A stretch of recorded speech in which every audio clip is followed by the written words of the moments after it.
अमरावती येथील राजापेठ भागातील भारतीय जनता पार्टी शहर कार्यालयात भारतीय जनता पार्टीचे नेते आणि माजी खासदार किरीट सोमय्या यांनी पत्रकार परिषद घेऊन जन्ममृत्यू प्रमाणपत्र प्रकरणातील तपासाबाबत सविस्तर माहिती दिली। यावेळी त्यांनी सांगितलं की अमरावती शहरातील एकूण 962 मूळ प्रकरणांची तपासणी सुरू असून त्या संदर्भातील अहवाल तालुका दंडाधिकारी आणि तहसीलदार अमरावती यांना पत्राद्वारे सादर करण्यात आले आहेत।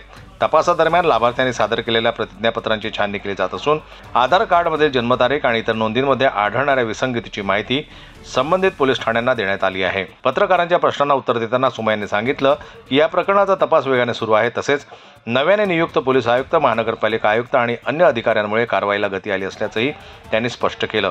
आमदारांनी खासदारांना जबाबदार देण्यात त्या 942 लोकांनी जे फसवणूक केली, अर्ज करताना वेगळीच जन्मतारीख आणि त्यात उल्लेख नाही केला,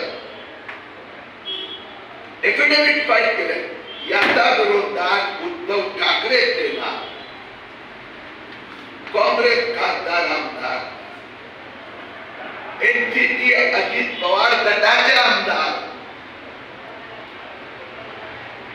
एमआयएमचे नेते, समाजवादी पार्टीचे नेते हे या 942 विरोधात पोलिसांना कारवाई करण्यासाठी केव्हा पत्र देणार?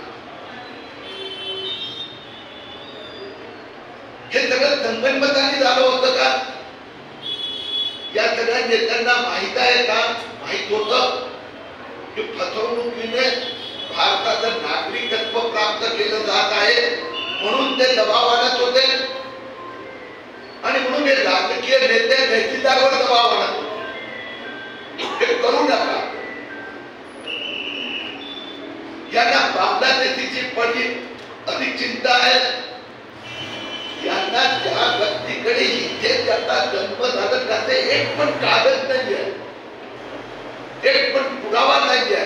या पत्रकार परिषदेला भारतीय जनता पार्टी शहर प्रमुख दांडे, माजी शहर प्रमुख किरणजी पातुरकर तसेच इतर पदाधिकारी उपस्थित होते।